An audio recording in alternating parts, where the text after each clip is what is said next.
Hello दोस्तों, नमस्कार। जय हिंद, जय भारत, वंदे मातरम। NCB education hub YouTube channel की शॉर्ट वीडियो क्लास में आप सभी का हार्दिक अभिनंदन है। दोस्तों, आज का अपना बातचीत का प्रमुख विषय है मुगल साम्राज्य का पतन क्यों और कैसे हुआ।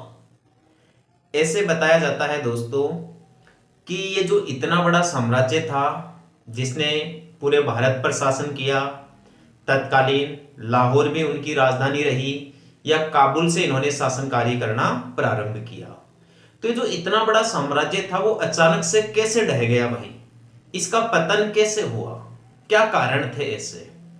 यदि आप जानना चाहते हैं दोस्तों कि मुगल साम्राज्य के पतन का सर्वमान्य कारण क्या था, तो वो तो दोस्तों यह था कि मुगल साम्राज्य में औरंगजेब के बाद में योग्य उत्तराधिकारी नहीं बने भाई।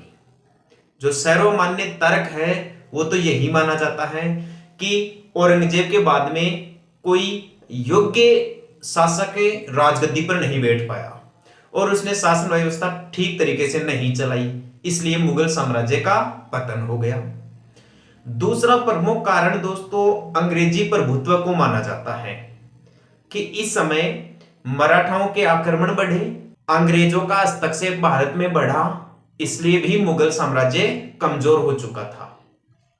लेकिन दोस्तों ये जो सतीश चंद्र है ना, इतिहासकार सतीश चंद्र, इनका मानना है कि अकबर के द्वारा प्रारंभ की गई मनसबदारी प्रथा में आगे चलकर जो दोष उत्पन्न हुए, जो कमियां आई, उसके कारण मुगल साम्राज्य का पतन हो गया भाई। अब आप ये भी देख लीजिए कि मनसबदारी प्रथा क्या थी। मनसबदारी प्रथा का प्रचलन अकबर के द्वारा 1567 ईस्वी में किया गया। मनसबदारी एक प्रकार का ओहदा होता था भाई, एक पद होता था, एक रैंक होती थी, ऐसे मान लीजिए। अकबर के द्वारा शुरू की गई यह मनसबदारी प्रथा दशमलव पद्धति पर आधारित थी भाई। कौन सी पद्धति पर? दशमलव पद्धति पर। और ऐसे बताया जाता है कि अकबर ने यह अपनी सैन्य व्यवस्था सुधारने के लिए किया था भाई। ठीक है, मनसबदारी प्रथा को मुगल साम्राज्य की रीढ़ की हड्डी माना जाता है भाई। अब एक तरफ तो मनसबदारी प्रथा के बारे में कहा गया है कि इस मनसबदारी प्रथा के कारण ही मुगल साम्राज्य मजबूत हुआ, इसलिए इसे रीढ़ की हड्डी कहा गया। लेकिन यहां इतिहासकार सतीश चंद्र का मानना है कि आगे चलकर इस मनसबदारी प्रथा में अनेक दोष आ गए, इसमें अनेक कमियां आ गई, जिसके कारण मुगल साम्राज्य का ही पतन हो गया भाई। ठीक है, ये जो मनसबदारी प्रथा थी, इसके अनुसार प्रारंभ में सबसे कम मनसबदारी 10 दी जाती थी, बाद में आगे चलकर इसे 20 तक बढ़ा दिया गया। और जो अधिकतम मनसबदारी थी वो 5000 या 7000 के अनुसार मानी जाती थी भाई। क्वेश्चन आपसे पूछ ले जाए कि कम से कम मनसबदारी कितनी दी जाती थी? 10 से 20 दी जाती थी। और अधिकतम कितनी दी जाती थी भाई? पहले अधिकतम 5000 मनसबदारी दी जाती थी और आगे चलकर इसको बढ़ाकर 7000 कर दिया गया। अब तक इतिहास में ऐसे बताया जाता है कि सबसे ज्यादा मनसबदारी प्रथा में सबसे ज्यादा मनसबदार 7000 मनसबदार दिए गए भाई। एक तो अजीज कोका को और एक मानसिंह को। ठीक है, ये मानसिंह कछुआ था, आमेर का रहने वाला था, कछुआ राजा था ये, जो मुगलों के पास में काम किया करते थे या उनकी सेवा में काम करते थे। यदि अपन पूरे मुगल साम्राज्य की बात करें कि पूरे मुगल काल में सबसे ज्यादा मनसबदार किसको बनाया गया भाई? दारा सिकोह को बनाया गया।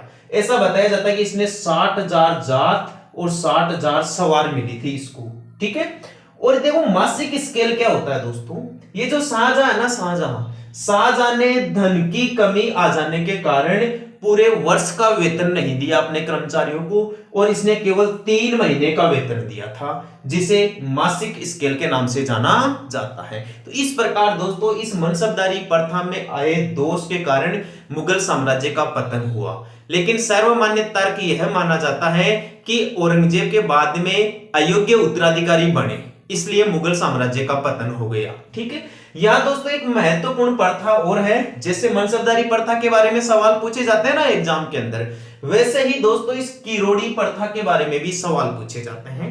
किरोड़ी प्रथा की शुरुआत भी खुद अकबर के द्वारा की गई थी 1575 ईस्वी में। ध्यान रखना किरोड़ी प्रथा 1575 में शुरू हुई, जबकि मनसबदारी प्रथा 1567 ईस्वी में प्रारंभ हुई। किरोड़ी प्रथा के अनुसार अकबर ने अपने पूरे साम्राज्य को, जहां अकबर शासन करता था, मुगल बादशाह चलाता था, अपना शासन चलाता था, उस पूरे साम्राज्य को इसने 182 बराबर टुकड़ों में बांट दिया या संभागों में बांट दिया। ठीक है, और प्रत्येक जो भाग था ना या संभाग, इसका मुखिया बना दिया इसने किरोड़ी नामक व्यक्ति को। एक पद गठित कर दिया कि प्रत्येक टुकड़े के मुखिया को किरोड़ी कहा जाएगा। और ये जो किरोड़ी था ना, ये मुगलों को राजस्व के रूप में प्रतिवर्ष 1 करोड़ दाम देता था भाई। यदि इसे रुपए में कन्वर्ट करें तो 2.5 लाख रुपए देता था। इसी प्रथा को किरोड़ी प्रथा के नाम से जाना जाता है। किरोड़ी प्रथा एक राजस्व निर्धारण की व्यवस्था थी, या मुगलों को कर देने की एक व्यवस्था थी, या कर वसूलने की एक व्यवस्था थी। ऐसा बताया जाता है बंगाल, बिहार और गुजरात, इन 3 सूबों या प्रांतों को छोड़कर पूरे मुगल साम्राज्य में किरोड़ी प्रथा लागू कर दी गई थी। तो इस प्रकार दोस्तों मैंने आपको आज जानकारी दी है कि किस प्रकार मुगलों का पतन हुआ। मनसबदारी प्रथा क्या थी, किरोड़ी प्रथा क्या थी, और इसी के साथ दोस्तों मुगल साम्राज्य का ये जो टॉपिक था यह आज समाप्त हो चुका है। अब दोस्तों हम एक नया अध्याय प्रारंभ करेंगे। ठीक है दोस्तों, आज के लिए इतना ही। कल फिर मिलेंगे अपने इसी YouTube चैनल पर इसी वक्त।